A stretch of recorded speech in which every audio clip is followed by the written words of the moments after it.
Hello friends, আজকে রান্না করলাম ভেন্ডি সর্ষে পোস্ত দিয়ে মাখামাখো তরকারি।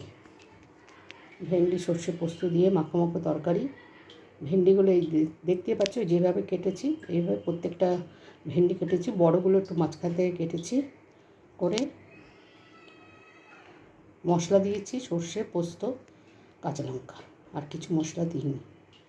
দিয়ে এটা পেস্ট করে নিয়েছি। আর কীভাবে রান্না করলাম সেটা তোমাদের বলছি।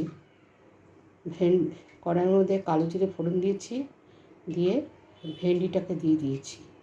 দিয়ে ভেন্ডিটা যখন বেশ একটু ভাজা ভাজা হয়ে এসছে, তখন সর্ষে পোস্ত বাটাটা দিয়ে দিয়েছি। দিয়ে ভেন্ডির সঙ্গে ভালো করে কষিয়েছি।